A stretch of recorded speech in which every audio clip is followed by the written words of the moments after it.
Welcome to another episode of the Deep Dive series where we're releasing 3 episodes per week for 3 weeks over the holiday period. Now, heads up, this episode contains conversations about mental health and suicide, so listener discretion is advised. I want to jump to the book because as I said, that's how I came across you, and that's how we are very proudly supporting what you do and getting involved with this. And so I was really keen to have you here to talk to people who don't know what you've written about and the impact it's having. It's such a simple, beautiful, and profound book that, it's pocket size, it's user friendly, it's got all this kind of sturdiness from a design point of view, yet it's now in its 9th reprint, over 50,000 copies already, which is extraordinary for a self-published book of this kind. And what strikes me is when people, read it for the first time, the start of it is so raw with your story. It allows the conversation to emerge that I think is often just not discussed. It's just kind of hidden.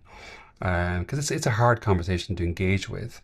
But it also, what strikes me about it is the sense of love that emerges from this through the way you wrote it and the way you embrace the conversation is, I think, quite extraordinary, which is one of the reasons why it's such a special book.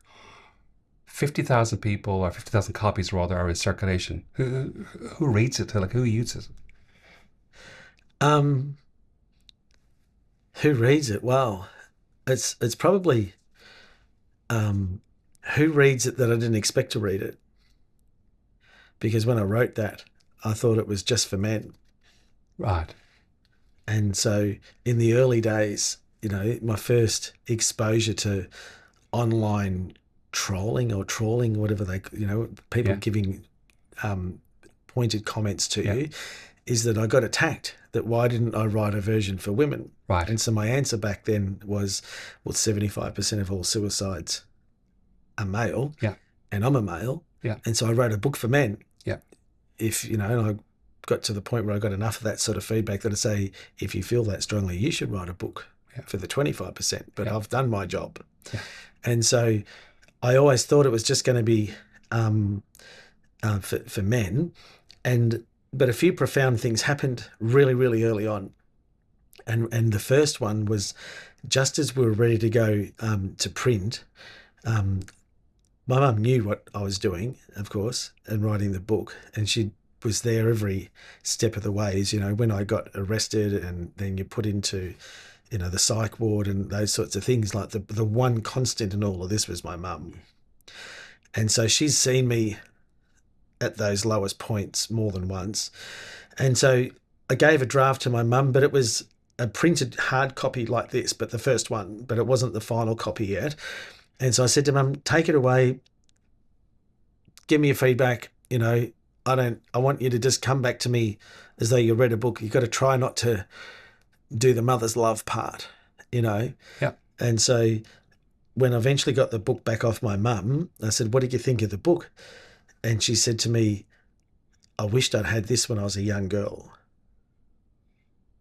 And I knew exactly what she was talking about with her childhood. Right. And so clearly the things that had happened to my mum as a child with sexual abuse, clearly back then she'd thought of suicide often.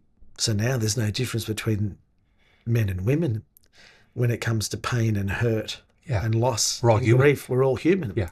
And so that was my first little, okay, I wasn't expecting that. And then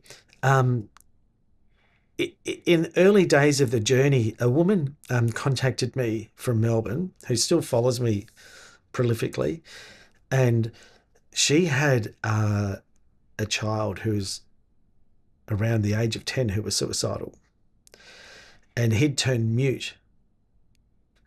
And so for whatever was happening in the young fella's world, he'd gone quiet.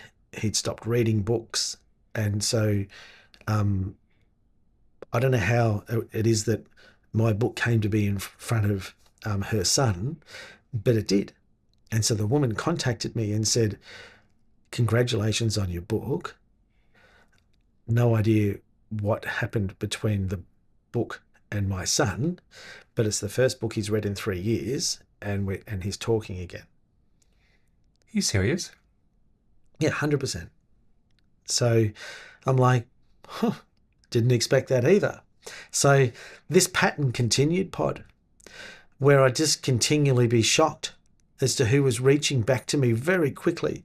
Like in the first 100 copies, I'm already getting contact from people thanking me and going, wow, this is a bit profound. I didn't expect this. And then people would like contact me that I just wouldn't expect. So the person who was my webmaster at the time, his wife, she'd lost her father to suicide. And so she wrote to me, and I barely knew the webmaster's wife. And she wrote to me and said, if I'd had this book, maybe my dad would still be alive. And so the feedback, it hasn't stopped. It's just the wave is getting bigger and bigger, and the diversity is even wider than I could have ever imagined. Like You've had people get tattoos on the back of reading this book, haven't you? On their legs, on their arms. It's just incredible. Like a person, the first time I got exposed to that, a person had been through a Lifeline program, and they have a workshop that's intensive for, like, say, a week after there's been an unsuccessful attempt. They get pretty, intensive counselling and so forth. And so my book is part of that Lifeline program, and they just happened to be, by coincidence, I was in Port Macquarie because I get around a bit anyway, so they knew that I was around, and so I just randomly popped in, and they sprung a quick speaking session onto me for about, I think from memory it was about 12 individuals, and their carers were all in the room, and so they just introduced me to say, this is the author of the book happens to be in Port Macquarie, g'day Stuart, this sort of thing. And then it morphed into chatting to them for 20 or 30 minutes, and then I got an email like 48 hours later from Lifeline with the photo and the story to say that the person had written to them, and it's the first time he's really felt like he's on top of things. And so it's, I don't know, have I stepped away from your question as who's reading it? Doctors are reading it, psychiatrists prescribe it. It's everywhere. Some universities have it as part of their. It's a university. It's in a university program at Southern Cross University. It's in shirt pockets at police officers, ambulance peoples. It's in 20 countries. It's translated already into German. It's had its first translation into Maltese. Like, and there's no stopping it now. What that says to me is it's going to places that people need it, as opposed to you taking a business approach and we're publishing all over the world. Like that's not what's happening. It's an organic word of mouth process and a word of need process. That's where it's going to. And I think what's so interesting about this is, the book, as I said, it's a small book. It takes 10 minutes to read, but the process that sits within it, find just one reason, is a 30 to 60 second process. And that's why it's so simple. It's so accessible. So for folks who have never heard of this, just give us a sense of what that is, that just one reason and that process you outline. What it is, Pod, is like, people talk about a light bulb moment or a paradigm shift, but it's literally along those lines. And what I've learned to do with myself is that your brain has multiple voices, and they all talk to you. Well, to me anyway, I've got about 10, I think, in there. They talk to you at different times of the day about different things, and my wife will say, why can't we put some music on a 6-hour drive? I'm like, I'm busy, I'm busy. Can't you hear? There's an orchestra playing in my head. Fully. Yeah. And so your brain can also play tricks on you. Yeah. And some of those tricks can be really, really shitty, nasty tricks. And I feel like what the book does is it teaches you to play a trick back on your own brain. And so when your brain's saying, I've had enough and I'm checking out, I've trained my brain to go, hang on a minute, not today, because you got to do that tomorrow, or that might happen tonight, or so I've taught my brain to be able to flick the switch and come up with an excuse to not. And so just when I'm at my absolute worst, I'm like, oh God, hang on a minute. No, I can't actually. And so the book does that for you. And the more you read it, whilst it's only a 10-minute book, there's some books you'd only read once in your lifetime. I've heard from people that have read the book every week for 2 years. And so it can become an ingrained habit Yeah. of how to trick your brain. Yeah. To, when your brain's trying to flick the switch to say, we're done here, Yeah. The book teaches you to flick the switch back and say, no, we're not. Yeah. Is there any question that stands out as being the question that people talk to you about, or the one that you hang on to? Because in effect, this is I don't want to say a self-coaching book. That's not the right word, but you're tricking yourself to find a reason to not do this, because I've just decided and I've written down, if I'm not here, then X or Y needs to happen or can't happen. Like, that's the process here, right? Pretty much. So I think, having spoken to so many people in regards to the book and the questions, is everyone knows that they're going to leave damage. They know people are going to be brokenhearted and disappointed and all of those other questions. But it's like, when you then ask yourself, is like, as one of the questions in there is like, what don't you want to happen? And it could be like, well, I don't want someone having my dog. Or what's going to happen to your ute? Or what happens here? So it's the consequence part that I think is part of the training of your brain, rather than going, of course, my parents or my children or a relative or a friend, of course, they're all going to be sad and coming to the funeral. But it's just like, I feel like it's that, what happens to my membership, or what happens to this over here? And so the consequences, I think, is a driver for people.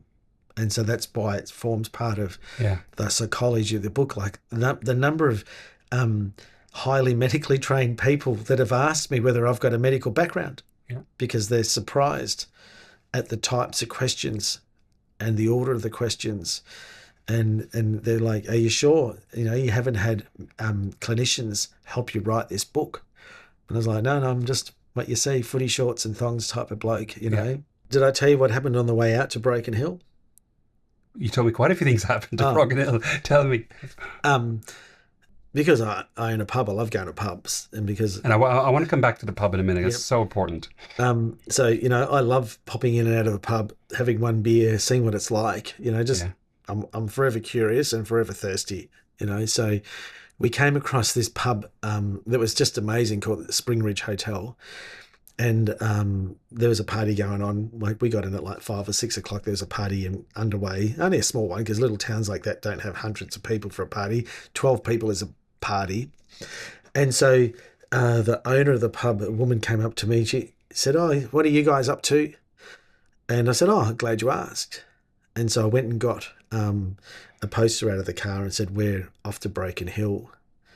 I'm doing this."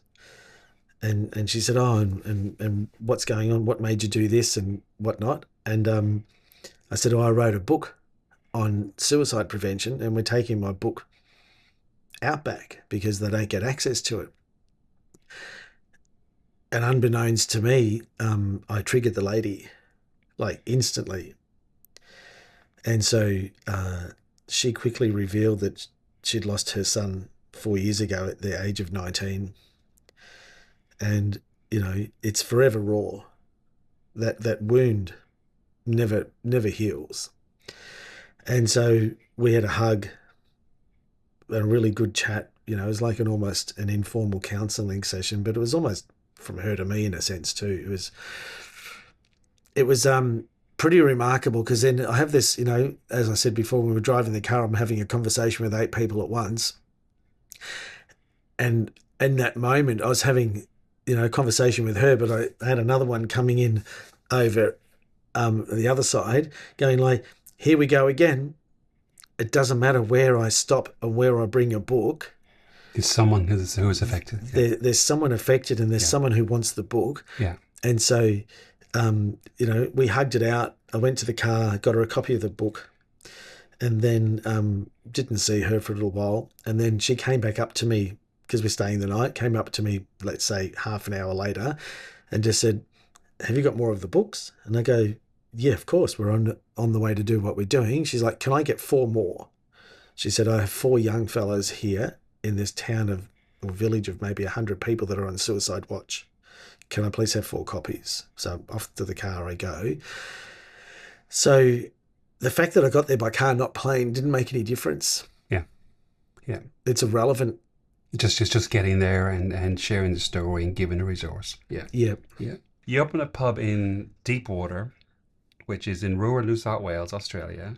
It is the first mental health clinic pub in Australia. And your thinking is, at least when you and I visited you there last month. Thank you for the hospitality. I had a slow drive the next day. Appreciate the fun we had. Your thinking is, pubs used to be a real centre of community, and they often are not any longer for a whole range of reasons. But you've designed it so it's a safe place for conversation. You have your books all over the place. You have posters there. People know there's something different in this place. Some people know it's set up for that. Other people just come to the pub and go, this is a bit different. Tell me what inspired you about that, and what's happening since you set that up. It segues back into what we were saying before, Pod, is that like all of my life, all I ever try to do is get $4 out of one.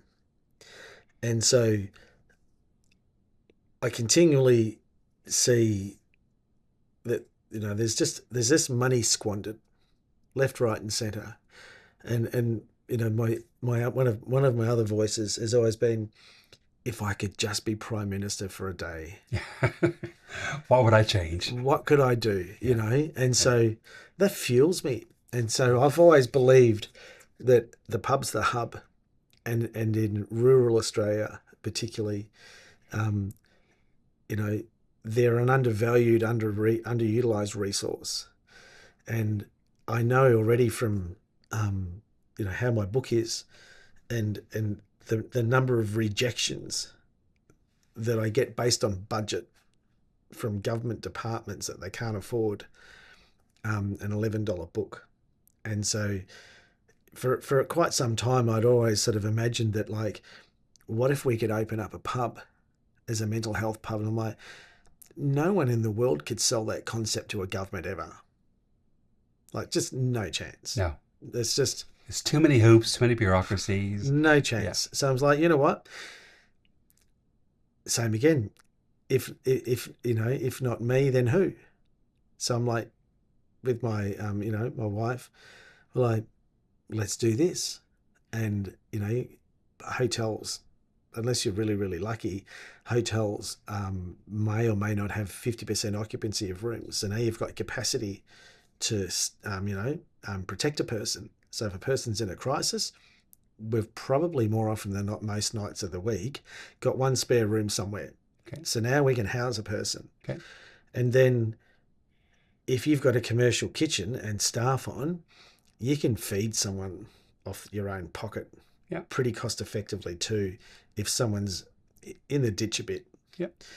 And if they want to have a coffee, we can shout them a coffee. Yeah. Which you do. You've got a big sign outside the front door. All of those sorts of things. So it's like, being kind to someone doesn't need to cost a fortune. Yeah. And so the whole concept of the pub was that we would have staff that have been hired for kindness and trained for skill, and including ourselves, and that we would set the pub up in a way so that it felt like you're meant to have conversations in here. If you go to, probably, as a guess, 80% of all pubs and bars and things in Australia today, you can't actually sit at the bar anymore and have a drink. Not at all. It's gone. And the whole purpose of going to the pub forever and a day was, apart from seeing your friends, is that you could go and sit at the bar. You don't need an appointment. You don't need to be invited. You don't have to do any planning at all. You can just go and plonk your bum on a seat at the bar, talk to the fella next to you or the bar person, and away you go. And for a variety of reasons, that basic thing has been taken away. Mm. And so I felt there's a whole lot of things that we can put back into the pub and repurpose it as a mental health pub where it's safe to speak. You can just come and sit in a lounge chair that looks like it's from your grandmother's house. You can fall asleep in it. You don't need to spend any money with it. We're not a pub that's just focused on selling alcohol. We have so many non-alcoholic offerings at the pub, and it's worked. I hope you enjoy that. Please feel free to subscribe, hit like, hit follow, whatever button's on your screen. We'd love if you sent this episode to a friend of yours. And in the meantime, don't let the old man in.